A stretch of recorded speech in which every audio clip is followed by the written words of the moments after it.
Hola, buenas tardes. Bienvenidos a todos a la mesa de rehabilitación cardíaca. También, como es la primera mesa del Congreso, pues también bienvenidos al Congreso Nacional de la Sociedad Española de Cardiología Pediátrica y Cardiopatías Congénitas. Primero, desde el grupo de trabajo queremos agradecer al comité organizador, al comité científico y, como no, a la directiva de la sociedad la oportunidad que nos da para poder presentar esta mesa y dar a conocer y difundir nuestro ámbito de rehabilitación cardíaca y pruebas de esfuerzo con consumo de oxígeno. Tengo el honor de compartir la moderación de esta mesa con la doctora Begoña Manso del Hospital Virgen del Rocío de Sevilla, también dedicada y metida en el grupo dedicada a este mundo, que bueno, pues es un placer compartir la mesa con ella. Ella va a hacer la presentación de los distintos ponentes y simplemente repetir la bienvenida y que espero que les guste la mesa. Gracias. Hola a todos, buenas tardes y gracias por estar ahí al otro lado de la pantalla. Os voy a presentar a nuestras tres ponentes, tres mujeres. Vais a escuchar sus grabaciones, estas charlas no son en directo, pero ellas están presentes, con lo cual luego van a participar en la discusión de todas las preguntas que tengáis. La primera charla va a ser de la doctora Luisa García Cueñas, actualmente trabajando en el Hospital Ramón y Cajal de Madrid, que nos va a hablar de qué es la rehabilitación cardíaca. En segundo lugar, la doctora Ángeles Fuertes, del Hospital Materno Infantil Teresa Herrera de La Coruña, nos va a hablar de por qué es necesaria la espiroergometría. Y finalmente, Marta Flores, nuestra compañera del 12 de octubre de Madrid, nos va a hablar del Consejo Deportivo a Niños Cardiópatas. Vamos a escuchar las tres charlas del tirón y después de ellas abrimos la discusión. Mientras escuchéis las charlas vais a encontrar en la parte de abajo del vídeo una pestañita donde pone preguntas, donde podéis ir enviando lo que queréis comentar o preguntar a las ponentes. Estas preguntas se leerán al final de la retransmisión de los 3 vídeos seguidos. ¿De acuerdo? Así que cuando queráis empezamos viendo los vídeos. Buenas tardes, soy la doctora Luisa Cueñas y les voy a hablar sobre qué es la rehabilitación cardíaca. Atendiendo a grandes definiciones como la que nos ofrece la OMS, la rehabilitación consistiría en intervenciones para mejorar la actividad física, psicológica y social de nuestros pacientes en fase subaguda o crónica a través de sus propios esfuerzos para conseguir la normalidad dentro de la sociedad. Pues bien, a efectos prácticos, la rehabilitación en lo que consiste es en una serie de actividades que contienen entrenamiento físico, intervención psicológica y pautas de educación para la salud. Todo esto se organiza en un programa estructurado que puede ser en fase 1 mientras el paciente está ingresado, en fase 2 cuando ya está en domicilio de forma ambulatoria o en fase 3 que sería de por vida. Lo desarrolla una serie de personal muy cualificado, como son distintos especialistas, fisioterapeutas, rehabilitadores, cardiólogos, enfermería, nutricionistas o psicólogos. Y todos nosotros nos reunimos en torno a nuestro paciente para ofrecerle la mayor normalidad, para mejorar su morbimortalidad y su calidad de vida. Pues bien, ¿de dónde viene nuestra rehabilitación? Viene del mundo adulto. Y si nos vamos a PubMed e introducimos términos MESH básicos como rehabilitación y cualquier palabra vinculada a isquemia, lo que arroja son en torno a 20.000 resultados. Acotando aquellos estudios de mayor potencia, tenemos casi 2.000. Pero si nos vamos al mundo pediátrico, la cosa cambia. Introduciendo rehabilitación y congénitas, no llegamos a 500 artículos. Acotando a lo que es verdaderamente pediátrico, no llegamos a 300. Y si nos vamos a aquellos artículos de más impacto, solamente tenemos 29. Bien, ¿qué está sucediendo aquí? Pues probablemente que este mundo de la cardiología pediátrica todavía sea muy incipiente y que aunque demostremos que es beneficiosa, segura y coste eficiente, está muy infrautilizada y tenemos muy poca información. No solo es limitada, sino que además es heterogénea.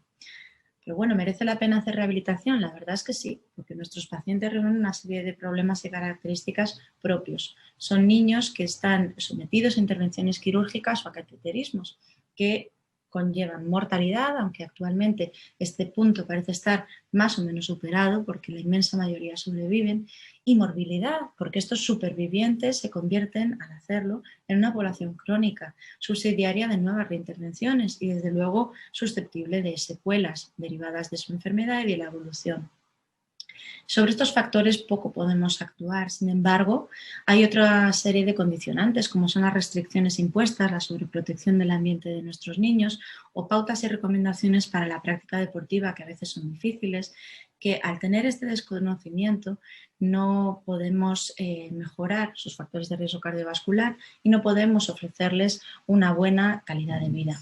En este sentido, cabe destacar que los pacientes que sobrevivan no siempre lo hacen en las mejores condiciones y que aquellos pacientes con cardiopatías congénitas tienen una menor capacidad funcional. Y es ahí donde necesitamos soluciones, necesitamos un cambio de actitud para mejorar estos aspectos y está ya produciéndose. Actualmente nos replanteamos el seguimiento de nuestros pacientes. Como sobreviven, el foco lo ponemos sobre la capacidad funcional y sobre la calidad de vida. Queremos que, ya que viven, vivan lo mejor posible. Además, hay una serie de restricciones que antes eran mucho más estrictas y que ahora son mucho más flexibles, y ese ambiente sobreprotector se va abriendo hacia una mayor libertad. Este cambio de actitud viene de la mano de la rehabilitación cardíaca porque ha demostrado en metaanálisis, en revisiones sistemáticas, que mejora la calidad de vida, que mejora la función muscular, que aumenta el consumo pico, y hay que recordar que el consumo es un parámetro espirométrico vinculado a mortalidad, es decir, que si estamos mejorando el consumo probablemente estemos también mejorando su mortalidad. Desplazan el umbral anaerobio, es decir, son capaces de mejorar su tiempo de ejercicio y su capacidad de ejercicio aeróbico. No vemos cambios en los volúmenes respiratorios, pero sí aumentan su nivel de actividad física y, desde luego, resaltan todos los artículos revisados que es una terapia segura sin efectos secundarios. A raíz de esta literatura tan heterogénea ha surgido en 2020 una revisión Cochrane que lo que hace es tomar pacientes con cardiopatías congénitas y comparar aquellos que hacen un standard of care, es decir, ninguna pauta reglada de ejercicio físico, frente a aquellos que sí que hacen una intervención de actividad física programada de forma regular. Y lo que ven es que aumentan el consumo de oxígeno, que desplazan el umbral anaerobio, que alcanzan una mayor fuerza muscular, que hacen más ejercicio físico desde que lo tienen pautado. En cuanto a la calidad de vida, hay cierta controversia, no hay tanta potencia en los artículos revisados y, desde luego, destacan que no hay eventos adversos, destacan la seguridad de estas terapias. Pues bien, ya sabemos que nuestros pacientes tienen un problema, que la solución viene de la mano de la rehabilitación y que tenemos que desarrollar programas de rehabilitación cardíaca. Pues bien, ¿qué necesitamos? Recursos materiales y personales, una buena selección de pacientes con una valoración y una estratificación del riesgo que nos eviten sustos, un diseño de programa y una evaluación final con una emisión de informe y recomendaciones ajustadas a cada necesidad de nuestros pacientes.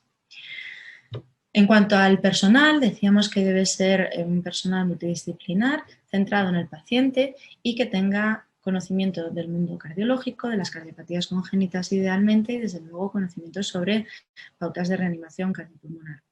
Los materiales son los del gimnasio, que nos ayuden a hacer un entrenamiento respiratorio, cardiológico, fisioterapia, fuerza. En cuanto a la selección de pacientes, este es un punto un poco espinoso. Si atendemos a lo que nos dice la Asociación Americana de Cardiología, la verdad es que nos refleja que los pacientes con cardiopatías congénitas, casi todos, podrían hacer casi todo. Entonces podríamos incluir a todos.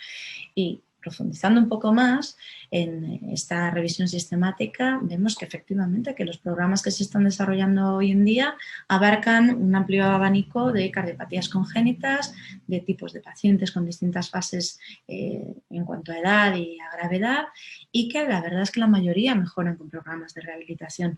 Parece que lo que dicen es que limita la capacidad de esfuerzo las secuelas y las lesiones residuales, más que el nombre de la cardiopatía o la edad que tenga el paciente.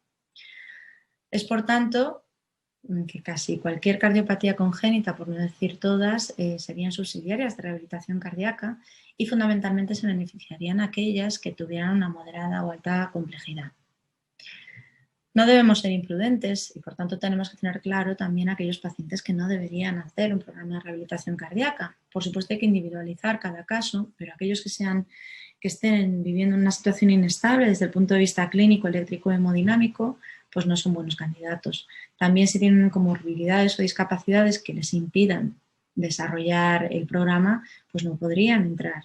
Y si vemos en las pruebas que llevamos a cabo antes de comenzar, que son pruebas muy patológicas, seguramente nos den problemas. Otras contraindicaciones serían una disfunción ventricular grave o lesiones obstructivas severas o, por supuesto, que el paciente revoque su consentimiento porque no quiera participar.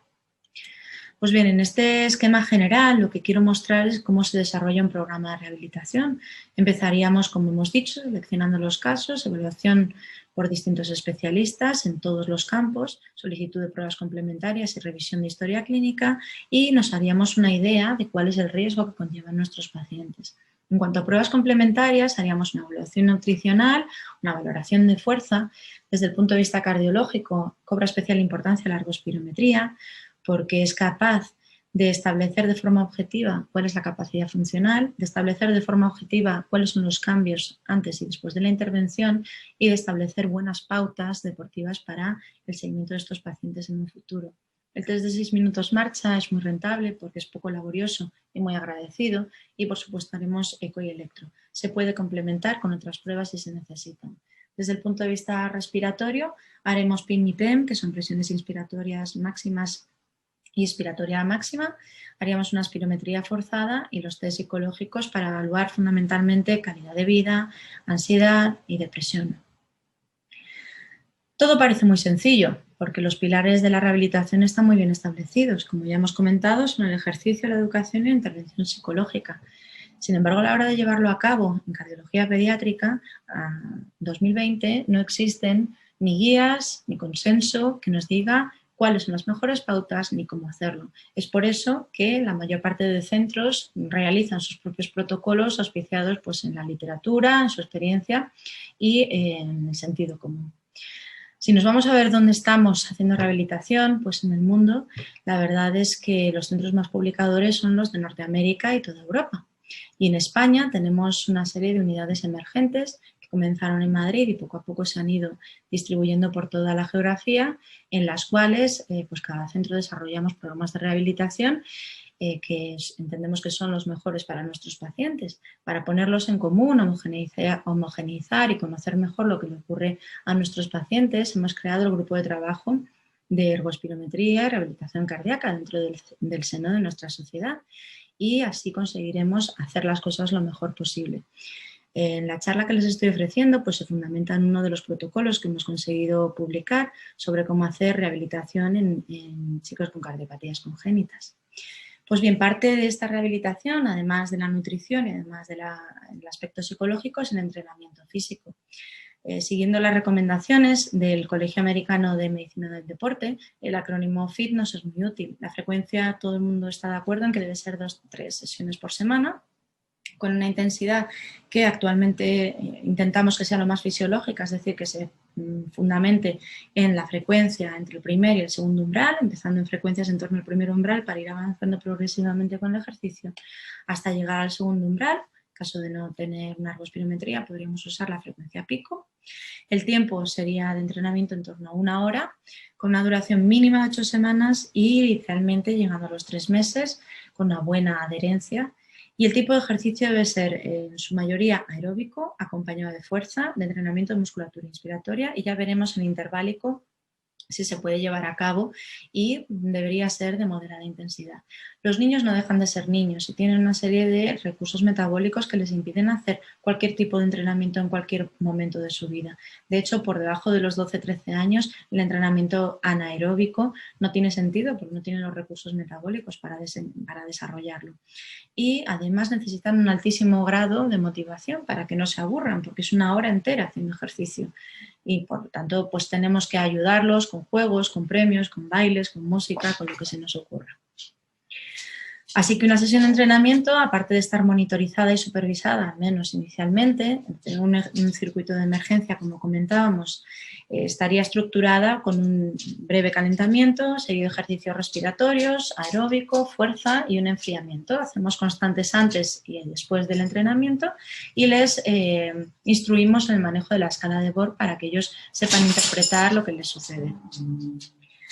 Ya llegaríamos a la valoración final, en la cual repetiríamos toda la batería de pruebas, compararíamos el análisis de las pruebas originales con las pruebas finales y emitiríamos ese informe y esas recomendaciones que ya serían perfiladas para cada paciente en concreto y su situación. ¿Qué ocurre? Que a día de hoy estamos viviendo unos momentos de pandemia durísimos que nos afectan a todos y a la rehabilitación especialmente. No parece que sea lo ideal entrenar a un grupo de 4 o 5 niños con cardiopatías congénitas en el hospital, con lo cual cobra especial importancia la telerehabilitación y a raíz también de esta situación se ha revisado con una revisión sistemática los artículos que hay en la literatura en torno a congénitos y a telerehabilitación y se ha visto que mientras que los adultos tienen una alta tasa de abandono, en torno al 15%, en pediatría, en pacientes pediátricos esto no ocurre. Probablemente sea por el respaldo que tienen estos niños por parte de sus familias.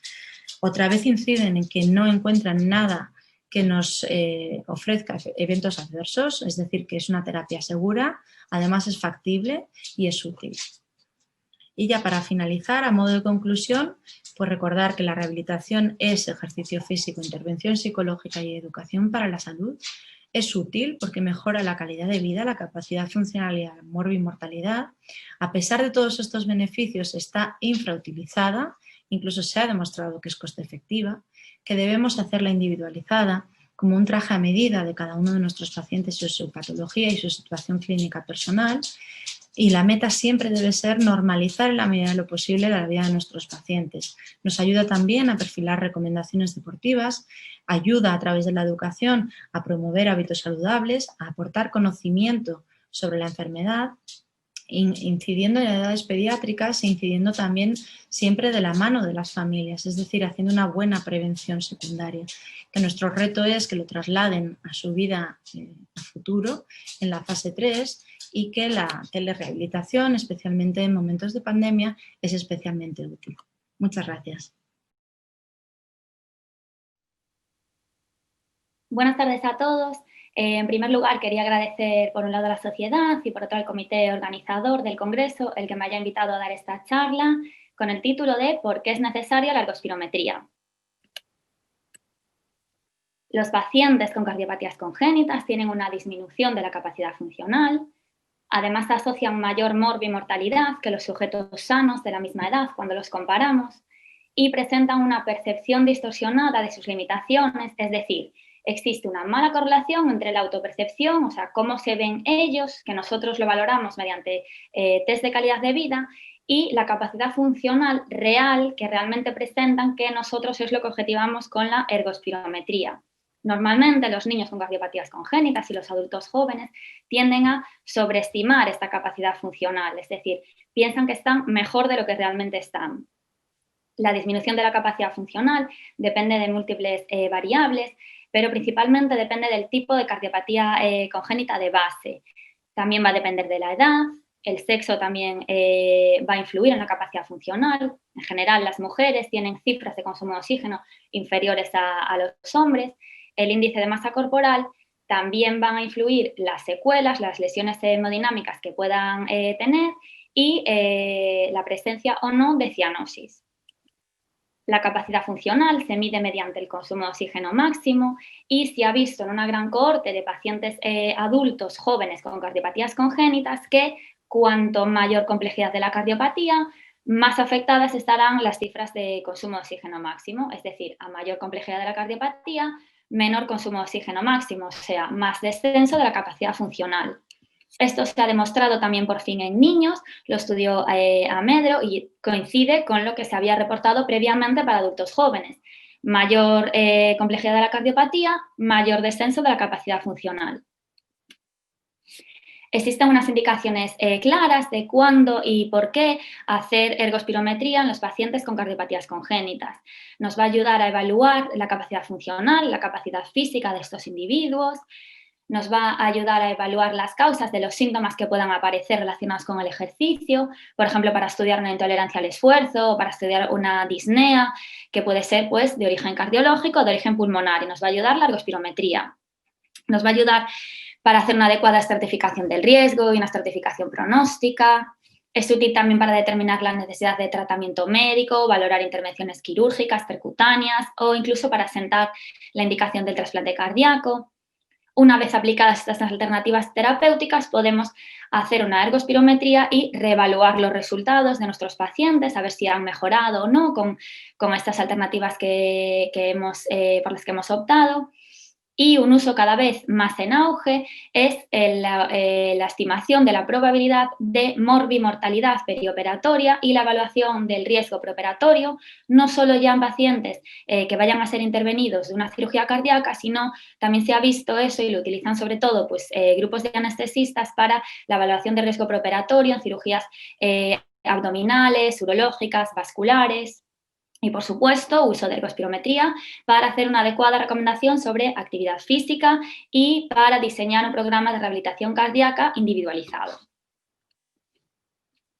Como no es lo mismo comparar un corazón sano con un corazón con una cardiopatía tipo corazón univentricular en estadio Fontan, podemos ver que no va a ser igual la respuesta en el consumo de oxígeno y en las gráficas del gasto cardíaco que obtenemos en una ergospirometría. Por tanto, no parecen poblaciones realmente comparables. Es de aquí de donde nacen unos valores de referencia para el consumo de oxígeno máximo en función del sexo y también en función del tipo de cardiopatía.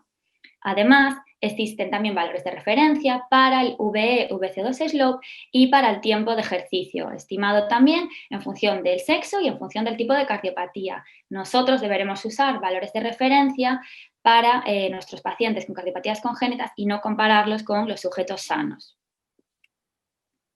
Cuando hacemos una ergospirometría a nuestros niños con cardiopatías congénitas, ¿qué esperamos encontrar?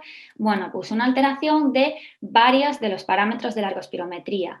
Inicialmente veremos un descenso del consumo de oxígeno, cifras de consumo de oxígeno por debajo de los predichos, una disminución de la frecuencia cardíaca máxima obtenida en la prueba de esfuerzo, un descenso del pulso de oxígeno, es decir, una disminución del volumen sistólico, ya que son comparables, un aumento del VE/VC2 slope, que es una variable de eficiencia ventilatoria, y un primer umbral ventilatorio descendido, desplazado hacia la izquierda o precoz, que se asocia a una situación de desacondicionamiento físico. En función del tipo de cardiopatía, estas variables estarán más o menos alteradas. Como datos relevantes, existe una disminución media de un consumo de oxígeno máximo de 2% al año en niños con cardiopatías congénitas. Esta cifra ya justificaría el hecho de usar de manera seriada la ergospirometría para constatar esto y de hacer intervenciones que nos puedan ayudar a detener o al menos a ralentizar esta disminución del consumo de oxígeno, como puede ser los programas de rehabilitación cardíaca. Entre un 30 y 60% de los pacientes que tienen cardiopatías congénitas presentan incompetencia cronotrópica, es decir, no alcanzan frecuencias cardíacas máximas previstas para la edad en la prueba de esfuerzo. Y un primer umbral ventilatorio precoz, que se asocia, como ya hemos dicho, a una situación de desacondicionamiento físico, afecta 3 veces más a niños con cardiopatías congénitas cuando los comparamos con niños sanos. Importante el valor pronóstico que tiene la ergospirometría porque varios de sus parámetros tienen valor predictivo. Entre ellos está el consumo de oxígeno máximo o consumo de oxígeno pico, que es el mejor indicador de función cardiopulmonar en pacientes con cardiopatías congénitas. El consumo de oxígeno máximo es un predictor independiente de los dos outcomes más importantes que tenemos, como son la mortalidad y la hospitalización. Cuando estudiamos la supervivencia a 2 años, y vemos que cifras de oxígeno aceptables por encima de 27 mililitros kilo minuto nos van a hablar de una supervivencia y de una situación libre de ingresos a 2 años del 97%. Esta cifra se reduce al 50% con cifras de consumo de oxígeno por debajo de 15,5 mililitros kilo minuto y además aumenta el riesgo de muerte y de hospitalización por 3. Esta gráfica que tenemos aquí nos va a hablar de la estimación de mortalidad en 5 años en pacientes adultos jóvenes con cardiopatías congénitas y nos va a usar 2 valores de ergospirometría, el consumo de oxígeno pico y la reserva de la frecuencia cardíaca. Además, lo asocia con 2 variables clínicas, la presencia o no de cianosis y el uso o no de agentes betabloqueantes. Bueno, pues ve que esta combinación de usar el consumo de oxígeno pico y la reserva de la frecuencia cardíaca es un fuerte predictor de mortalidad a 5 años en este tipo de pacientes adultos jóvenes con cardiopatías congénitas. Los autores lo justifican por el efecto sinérgico que tienen estas dos variables, ya que el consumo de oxígeno máximo es un predictor de mortalidad relacionado con el fallo cardíaco, es decir, con la insuficiencia cardíaca, y la reserva de la frecuencia cardíaca es un predictor de mortalidad que relaciona la mortalidad con las arritmias. Otra variable que tiene fuerte valor pronóstico es el VE/VC2 slope. Es una variable de eficiencia ventilatoria, está aumentado generalmente en pacientes con cardiopatías congénitas y existe una correlación positiva del VE/VC2 slope con la clase funcional de la NIJA. Es un predictor de mortalidad, de hecho es el predictor de mortalidad más potente para pacientes con cardiopatías congénitas no cianóticas. ¿Por qué? Porque el VE/VC2 slope, al ser una variable de eficiencia ventilatoria, de por sí ya puede estar alterado, puede estar aumentado en pacientes que sean cianóticos, que tengan una alteración de la relación ventilación-perfusión. Nos ayuda a estimar la supervivencia a 2 años, en este caso nos han dado un valor de corte de 38 grados, por debajo de 38 grados existiría una supervivencia a 2 años del 99%, que se reduciría al 87% cuando la cifra del VE/VC2 slope se encuentra por encima o igual a 38 grados. Y además, estas cifras multiplican por 10 el riesgo de muerte, por 10, o sea que es un importante predictor de mortalidad. Otro uso importante de la ergospirometría para ayudarnos a indicar tratamientos médico-quirúrgicos. Nos vamos a centrar en las indicaciones quirúrgicas, por ejemplo, en la anomalía de Einstein. Tanto las guías europeas recientes del 2020 como las guías americanas del 2018 coinciden en el uso de la ergospirometría en pacientes con una anomalía de Einstein, con una insuficiencia tricuspidia severa. En aquellos que se objetive deterioro funcional, descenso de la capacidad funcional, sería una indicación de cirugía tricuspidia. También se utiliza mucho en la tetralogía de Fallot y en los conductos ventrículo derecho arteria pulmonar, en aquellos que nos estemos planteando el recambio valvular pulmonar, en esos pacientes asintomáticos, un descenso objetivado mediante ergospirometría de la capacidad funcional deberían hacernos pensar en la necesidad de recambio valvular pulmonar. ¿Dónde nos dan los puntos de cortes aquí? Bueno, pues un poco varía en función del artículo que tengamos delante, del autor que revisemos, pero aproximadamente está entre un descenso del consumo de oxígeno máximo predicho por debajo del 65-70%. Otro uso bien establecido es en la estenosis aórtica severa, en aquellos pacientes asintomáticos. Sería una indicación de intervención valvular cuando se objetivan síntomas con la prueba de esfuerzo que se puedan relacionar con la presencia de estenosis aórtica severa. Deberíamos también plantearnos una reparación aórtica cuando se objetive un descenso de la tensión arterial en la prueba de esfuerzo, es decir, cuando haya una respuesta hipotensora con el ejercicio.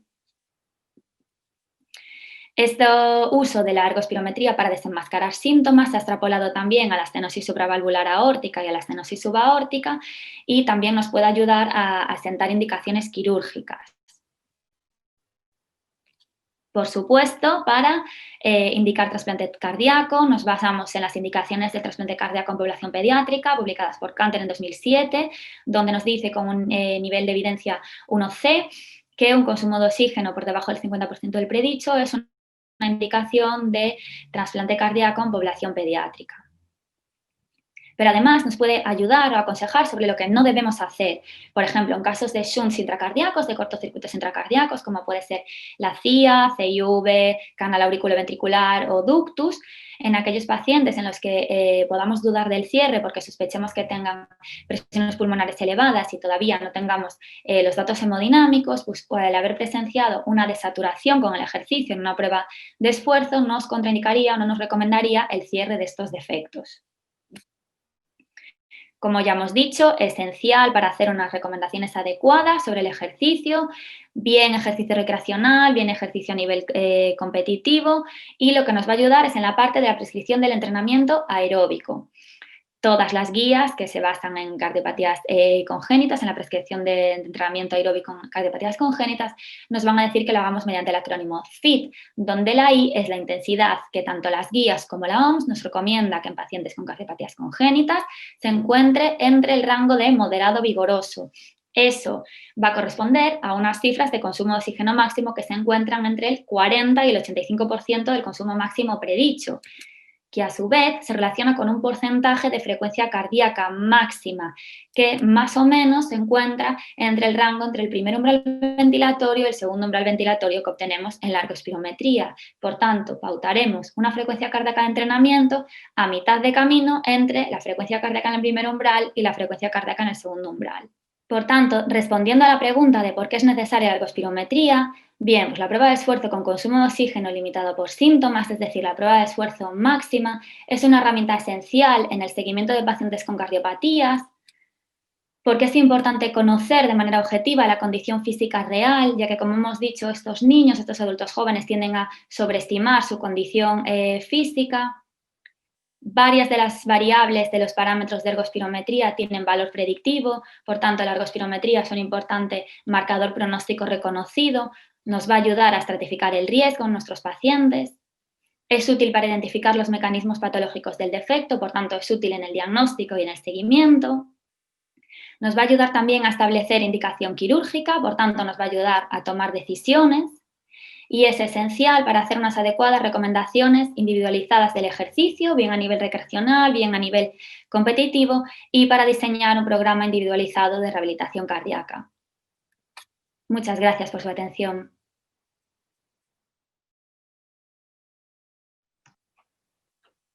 Buenas tardes, yo soy Marta Flores del Hospital 12 de Octubre de Madrid y os voy a hablar del Consejo Deportivo en niños y adolescentes con cardiopatía.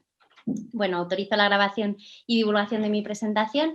¿Y por qué es necesario hablar del consejo deportivo? Bueno, pues porque la alimentación y la actividad física son los principales determinantes de la salud que podemos controlar. Más del 90% de los niños con cardiopatías congénitas van a llegar a la edad adulta. Y estos adultos con cardiopatías congénitas, pues bueno, lo que se ha visto en todos los estudios es que en general son adultos con mayor tasa de desempleo, más sedentarios, con más tasa de sobrepeso y de obesidad.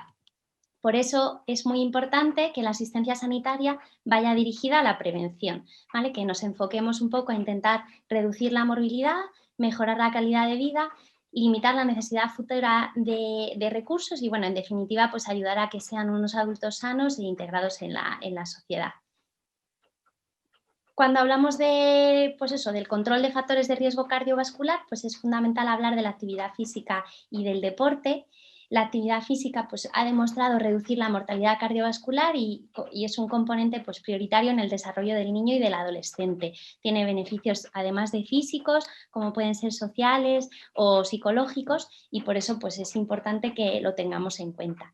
¿Y por qué es necesario este consejo deportivo? Bueno, las familias y los niños con cardiopatía, cuando se enfrentan a la práctica de actividad física, pues pueden tener una serie de dudas, ¿no? A veces existe el miedo, la sobreprotección, pueden estar más protegidos por su familia o, por ejemplo, en la clase de educación física que no puedan participar en todas las actividades. También pueden ser niños que tengan una clase funcional baja por su cardiopatía y que eso haga que no hagan ejercicio.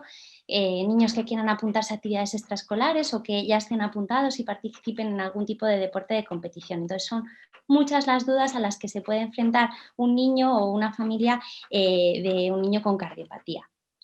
Hoy en día las recomendaciones es que los niños hagan al menos 60 minutos de actividad física de intensidad entre moderada y vigorosa, añadiendo 2 días a la semana de actividad de fuerza y muscular, y esto pues también incluye a nuestros pacientes con cardiopatías congénitas. Por eso nosotros, pues bueno, identificando esta necesidad, pues hemos hecho una consulta que le hemos llamado la consulta del deporte. Es una consulta en la que estamos pues 2 cardiólogas infantiles y 2 enfermeras, y lo que hacemos es que un poco orientamos la consulta más hacia la práctica de actividad física y un poco hacia la valoración del riesgo que tiene cada paciente con su cardiopatía y en función de la prueba de esfuerzo. Entonces lo que hacemos es una revisión de la historia, les hacemos una entrevista sobre los hábitos o la actividad física que realizan, encuestas, hacemos antropometría, la prueba de esfuerzo con consumo, y con todo ese resultado pues les damos unas recomendaciones de alimentación de actividad física y les damos el informe de la prueba de esfuerzo con consumo. Más o menos la consulta nos lleva como unos 60 minutos por paciente y hasta el momento pues hemos hecho 94 pacientes, empezamos a finales del 2018 y bueno, realmente hasta ahora, lo único que pues desde marzo con la pandemia por el COVID-19 pues hemos tenido que pararla temporalmente. Las edades de los pacientes que hemos atendido son entre 7 y 18 años, con una media de 13. Y es cierto que la mayoría, bueno, un porcentaje alto eran varones. Probablemente pensamos que es porque uno de los motivos por el que nos mandan a estos pacientes a la consulta del deporte es niños que ya realizan actividad física o que están federados, y es cierto que sobre todo en el grupo de adolescentes esto es más frecuente en varones que en mujeres. El motivo por el que nos los han mandado a la consulta del deporte, bueno, pues son variados. La mayoría era un poco pues para valorar la clase funcional. Otros porcentajes más pequeños eran niños que ya practicaban deporte de competición y querían saber si podían seguir realizándolo, o niños que querían apuntarse a algún tipo de actividad extraescolar y no sabían si podían. Luego, niños que se hubiera identificado en la consulta que eran sedentarios o que tenían sobrepeso, y también otro porcentaje de niños con cardiopatía que presentaban síntomas con el ejercicio. Las cardiopatías que hemos atendido pues han sido bastante variadas. Hemos visto niños con cardiopatías complejas como pueden ser transposición de grandes arterias, Fallot, Fontan o fisiología 1,5, valvulopatías, niños con arritmias, con bloqueos AV completo y marcapasos, familiares como Marfan o miocardiopatía hipertrófica. Entonces, bueno, ha sido bastante variado hasta el momento. Y bueno, no voy a entrar a detallar los resultados de la prueba de esfuerzo porque esto llevaría mucho tiempo, pero bueno, así una pincelada es que el 35% de los niños y adolescentes tenía una capacidad funcional normal y otro 35%, que eso engloba la mayoría, tenía una capacidad funcional entre levemente reducida. Y luego, en relación con la espirometría, aunque muchos de ellos tenían varias esternotomías, varias cirugías, el 76% pues tenían un patrón de la espirometría completamente normal. Cuando hablamos de actividad física, pues no podemos dejar de hablar del sedentarismo, ¿no? La recomendación de la Organización Mundial de la Salud es que los niños y adolescentes no estén más de 2 horas al día inactivos usando pantallas. Cuando hacemos las encuestas de población, en realidad lo que se ha visto es que los niños y adolescentes de hoy en día están entre 6 y 7 horas al día utilizando pantallas pues sentados, y esto pues hace que tengan un riesgo mucho más elevado de convertirse en adultos con sobrepeso y obesidad.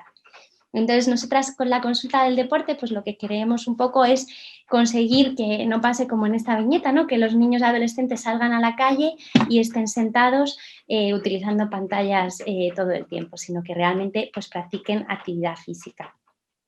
Nosotras en la consulta, como no disponíamos de acelerómetros, pues lo que hemos utilizado para medir la actividad física basal son unos cuestionarios.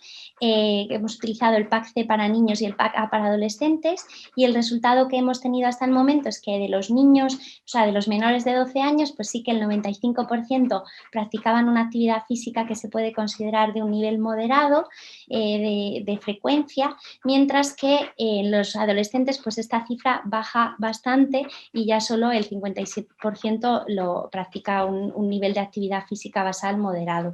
Ninguno de los pacientes que hemos visto hasta el momento pues practicaba un nivel de actividad física que se pueda considerar alto. Y lo mismo un poco nos pasa cuando les preguntábamos si sus padres practicaban actividad física habitualmente o si hacían deporte en familia.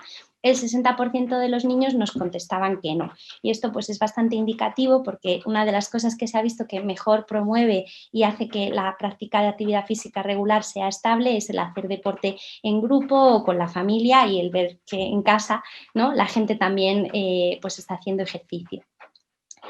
Otro de los factores de riesgo cardiovascular de que no podemos dejar de hablar es de la alimentación, ¿no? Es importante pues porque la prevalencia de la obesidad pues ha aumentado mucho desde los años 80 y el 70% de los niños obesos pues se ha visto que ya tienen un factor de riesgo cardiovascular. Si a esto le añades que nuestros pacientes son pacientes con cardiopatía, pues el riesgo cardiovascular puede aumentar bastante. el 19% de los niños y el 17% de las niñas en España son obesos y solo el 30% de los niños come fruta cada día. Nosotros en la pregunta que les hacemos en la consulta pues una de las cosas que más familias nos decían, ¿no?, es que los niños no comían o fruta o no comían verdura, y también otra referencia que es bastante importante eran los desayunos, que en general casi todos desayunaban galletas o cereales azucarados.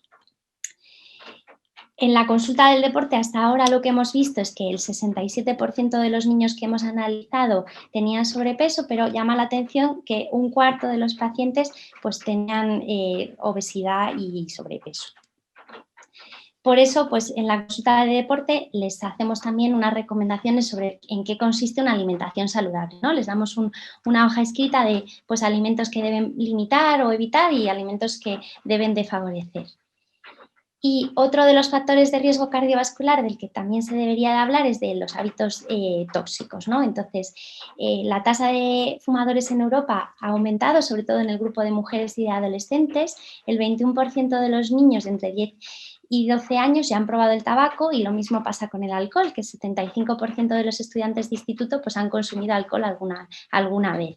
Entonces, nosotros en la consulta pues, también les interrogamos sobre los hábitos tóxicos y bueno, llama la atención, por debajo de los 16 años ningún niño nos contestó que tuviera hábitos tóxicos, pero por encima de los 16 años pues sí que ya nos encontramos con 2 adolescentes que son fumadores a diario y 5 que eran fumadores ocasionales, y otros 2 adolescentes que consumían alcohol los fines de semana. Esto es bastante significativo porque la consulta la hacemos con los padres, o sea que probablemente esté incluso infraestimado. Una vez que hemos finalizado pues, todas nuestras encuestas y un poco las recomendaciones de alimentación y de hábitos tóxicos, pues pasa a hablarnos de las recomendaciones sobre el ejercicio. Entonces, para esto, bueno, yo no me voy a detener en qué dice cada guía de cada cardiopatía, pero bueno, nosotras nos basamos en la clasificación de los deportes y luego pues nos basamos en lo que está publicado hasta ahora, ¿no? Por ejemplo, este artículo de Batts, que es bastante gráfico y ayuda mucho a la hora de decidir qué recomendación vas a hacer a cada niño.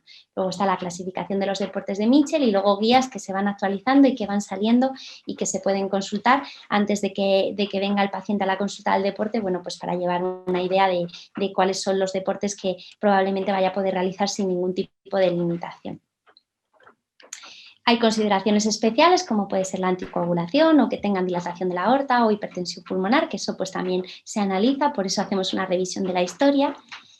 Y luego pues abogamos por una prescripción individualizada del ejercicio, ¿no? Les indicamos un poco cuál es el grado de intensidad del ejercicio que deben de realizar y luego pues nos centramos también un poco en el motivo de la consulta, ¿no? Si es un niño que la consulta era pues porque practicaba atletismo o porque quería apuntarse a fútbol extraescolar, pues un poco orientábamos la consulta hacia qué podía hacer o qué no podía hacer en relación con esa actividad física concreta. Así como curiosidad, pues de los niños que hemos visto, de los 94, 7 pacientes los hemos derivado a rehabilitación cardíaca, de los cuales 4 sí que han realizado el programa y 3 no han podido por motivos geográficos. Y luego, una vez hemos emitido las recomendaciones, pues la familia se va con un informe detallado escrito en el que les damos un poco todas las pautas. También hacemos un apartado para la práctica de actividad física en el colegio, para los profesores del instituto o del cole, y que así tengan una guía un poquito más clara. Y después hacemos una consulta que llamamos de seguimiento. Les llamamos como a los 3-6 meses, hablamos con la familia y con el adolescente y un poco pues les preguntamos si han introducido algún cambio de actividad física o algún cambio alimentario, que bueno, pues hasta el momento el 60-65% pues sí que decía que había introducido alguno de los cambios que les habíamos indicado. Y como conclusiones, pues nada, creemos que es muy importante promocionar la vida activa y no solo centrarnos, como pasa muchas veces cuando buscas guías o bibliografía, en el deporte del atleta o del deporte de competición, sino que pensar que todos realmente los pacientes que tienen cardiopatía y sobre todo los que tienen una cardiopatía compleja deberían de pasar por una valoración específica, ¿no? Y más centrada en el riesgo y en el grado de actividad física que pueden realizar. Creemos que es importante hacer una prescripción individualizada. Hay que hablar de alimentación y de hábitos tóxicos porque en realidad es algo que va a influir mucho en su salud. Y luego, pues hasta el momento no hemos tenido ninguna complicación ni ningún problema, ni tampoco nos han referido nada a las familias al llamarles. Entonces realmente es una práctica segura y que además pues da seguridad a las familias a la hora de que practiquen actividad física. y ya está todo. Muchas gracias. Bueno, enhorabuena y a las tres ponentes y muchas gracias por el esfuerzo. Creo que ha entrado alguna pregunta, ¿no? Begoña, Sí, ¿hay alguna pregunta? tenemos una pregunta del doctor Medrano para los ponentes. Enhorabuena a los ponentes. Me gustaría que comentarais qué impacto ha tenido la pandemia en los programas de rehabilitación, la ergoespirometría y cómo habéis priorizado a los pacientes. ¿Quién quiere contestar? Podemos contestar las dos, cada una de lo que hacemos en nuestro hospital. Si quieres empezar tú, Ángeles, o vamos, me da igual. Perfecto, Ángeles, vamos allá. Vale, a ver, nosotros el tema de la rehabilitación cardíaca, los meses principales, los meses iniciales de la pandemia, es verdad que estábamos justamente activos con 2 grupos, los hemos parado ahí, como después las cosas mejoraron por Galicia y demás, en el verano hemos vuelto a recapturar a estos pacientes por finalizar, porque finalizasen el entreno, las sesiones y demás, teniendo por supuesto pues las medidas de seguridad, distanciamiento, uso de gel hidroalcohólico, mascarilla y todo. Y un poco les hemos finalizado el entreno, los que ya estaban con el activo, que se lo tuvimos que parar en el medio de la pandemia y de la primera ola. Eso por el lado de la rehabilitación, y ahora que han acabado hace poco, pues en septiembre, octubre, de momento no hemos reiniciado porque hemos vuelto a empeorar aquí los números y demás. Y el tema de la ergoespirometría, pues un poco lo mismo, cuando en la primera ola se frenaron toda la asistencia, se suspendieron consultas y demás, ahí evidentemente lo hemos parado. Cuando ya las cosas fueron mejorando y ya volvimos poco a poco a reiniciar asistencia, cambiamos protocolos, como hemos hecho todos los hospitales, pues un poco se reevalúan bien las indicaciones de solicitud y las indicaciones de las pruebas de esfuerzo, tanto con consumo como las ergometrías convencionales.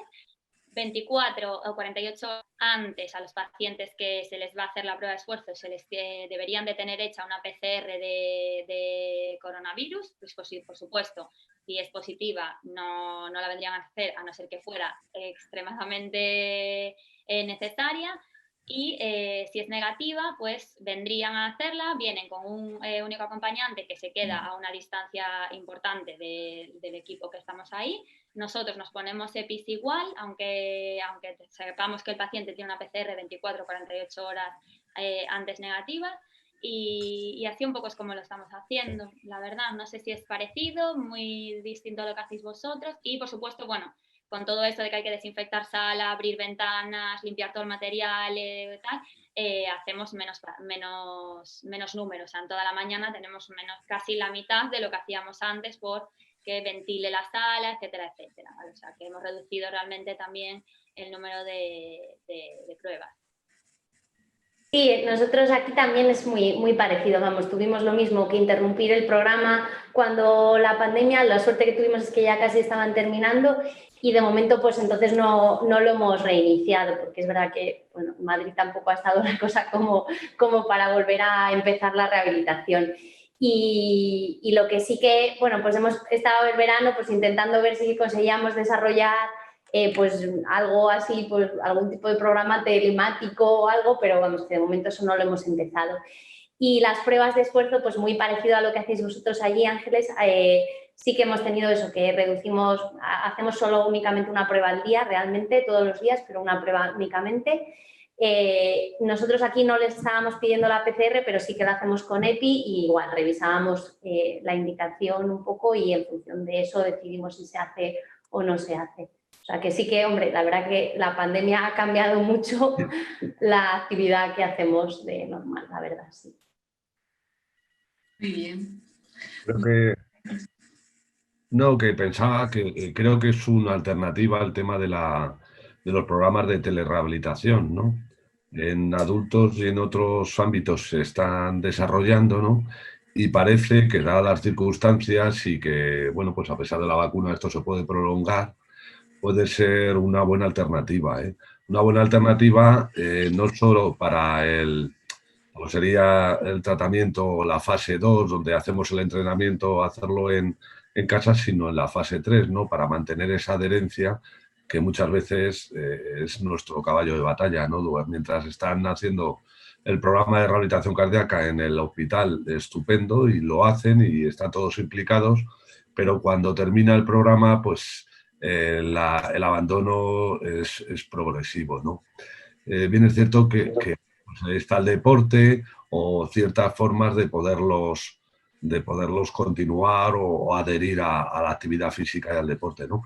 Pero sí que es verdad que con motivo de la pandemia se está dando un empujón a todo el tema de la telerehabilitación, ¿no? Y telerehabilitación cardíaca pues también puede ser muy útil, ¿eh?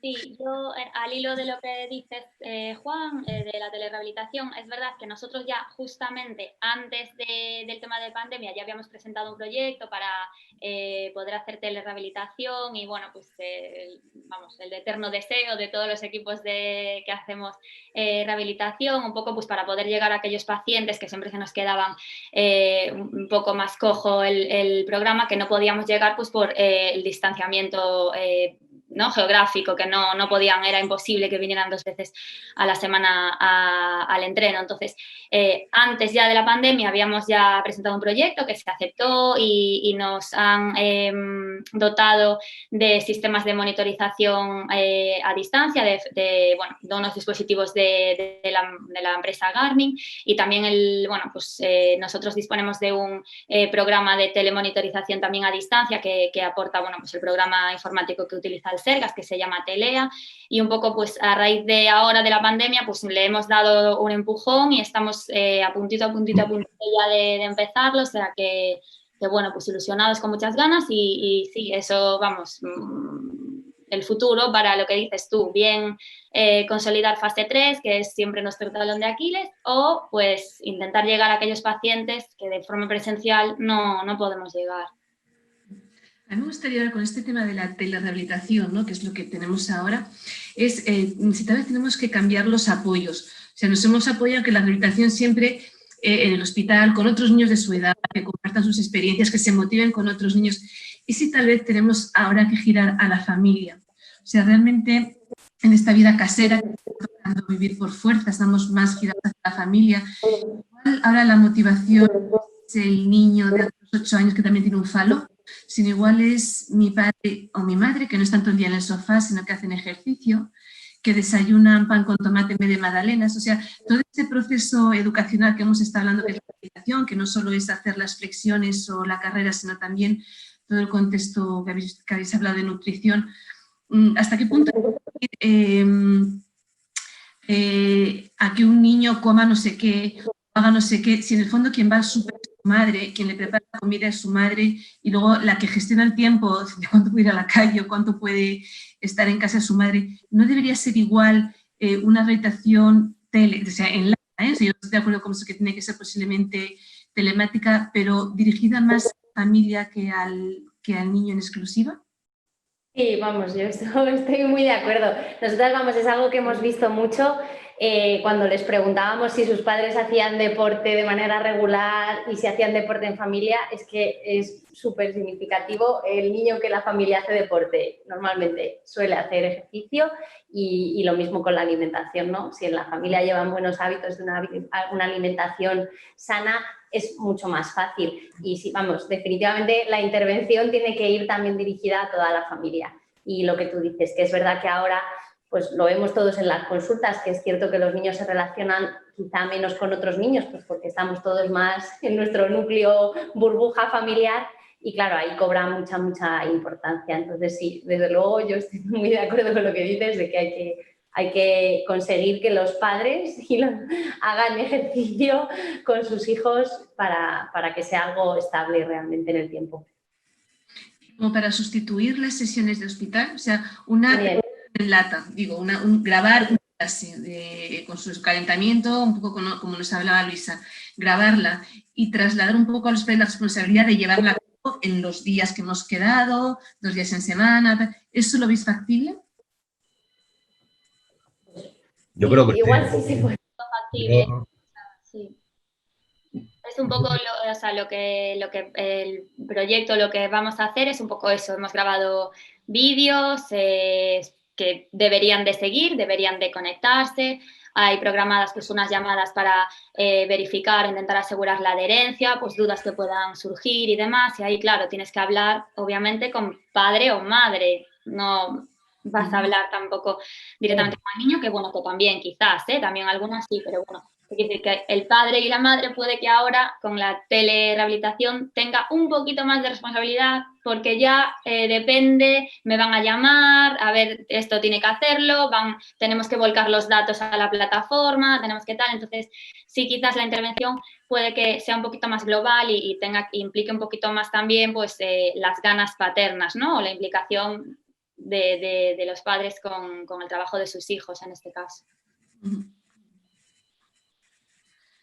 Nosotros hicimos también una aplicación en el móvil que la desarrollamos con la UNED, con ayuda de la UNED, que también es parecido a lo que tú dices, Ángeles. Son unos vídeos también colgados que los tienen que ver y la aplicación, vamos, se llama Recardios, lo único que es solo para iPhone porque era el proyecto que tenían los de la UNED, entonces es lo que los ayudaron, pero es igual, también son vídeos, te conecta a vídeos y los pueden ver y en realidad pues sí que lo podrían hacer también los padres, la familia. Lo único es verdad que sí que yo creo que hay que intentar responsabilizar de esa práctica de ejercicio y desde luego de la alimentación a las familias, insistirles mucho. Hombre, yo creo que... Dime. No, Perdón, Ángeles. si da tiempo, me gustaría preguntarle a Marta, dos temas organizativos de la consulta, que me ha encantado su charla. Ya sabía que tenían una consulta de estas características en el Hospital 12 de Octubre, pero bueno, me ha encantado escucharla, conocerla, saber bien cómo trabajan. Nada, Marta, muy fácil. Quería saber, ¿quién os manda a los pacientes? ¿El resto de compañeros de cardio, de las consultas de generales, de revisión del hospital o médicos pediatras de primaria? O sea, ¿quién os lo manda? ¿Solicitud paterna? ¿Quién os manda pues, los pacientes? Sobre todo ha sido todos los compañeros que pasaban la consulta y alguna vez a solicitud de los padres o del propio adolescente que o está federado o igual quiere participar en algún deporte de competición y entonces pues lo dice en la consulta y a nosotros nos avisan. De momento de primaria no, porque la verdad que nos hemos centrado en los pacientes que seguimos nosotros en el hospital. Vale. Y después, cuando van a la consulta, ¿tienen todas las pruebas hechas ya? Por ejemplo, ¿tienen la radio hecha? ¿Tienen todo? No. O sea, cuando vienen a la consulta tienen lo que es la ecografía, la revisión reciente y ahí lo revisamos y lo que hacemos en la consulta es también la prueba de esfuerzo. Por eso es muy larga, vamos, es una consulta larga realmente, porque les hacemos todas las encuestas, la entrevista, les preguntamos sobre la alimentación, luego hacemos la prueba de esfuerzo y con ayuda del personal de enfermería que nos ayuda en la consulta, mientras nosotras informamos la prueba de esfuerzo, ellas les están dando recomendaciones de alimentación. Cuando terminamos de informar la prueba de esfuerzo, ya nos metemos nosotras y le damos las recomendaciones de la actividad física o lo que pensamos que pueden hacer o que deberían intentar limitar. O sea, que todo lo dejáis resuelto en una visita. En una, sí. En una visita.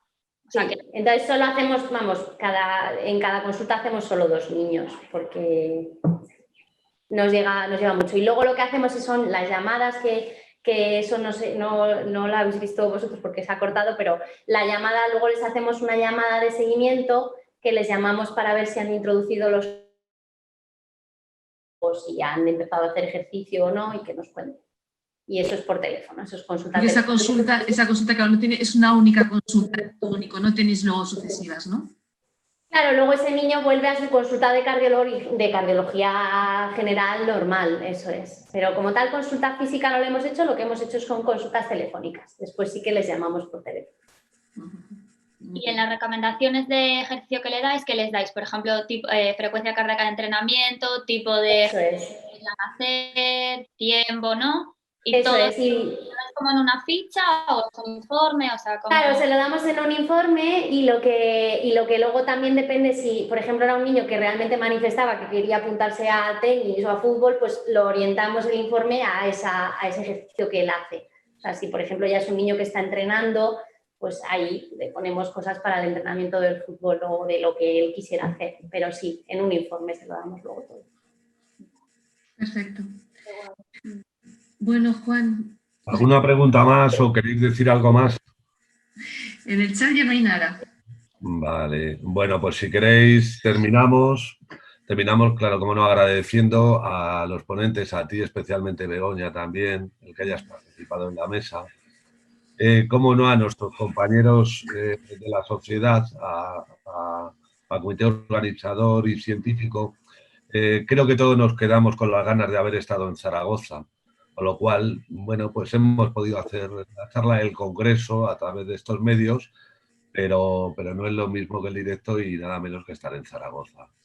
A todos daros las gracias, a todos los que nos estáis viendo, que ha sido un placer y que creo que es un orgullo y una esperanza para todos el grupo el ver que hay una gran inquietud en el mundo de la rehabilitación, la actividad física, el deporte y, cómo no, de la ergospirometría para la valoración de estos pacientes. Así que muchas gracias a todos, un saludo y espero que os haya gustado. Adiós. Adiós. Gracias.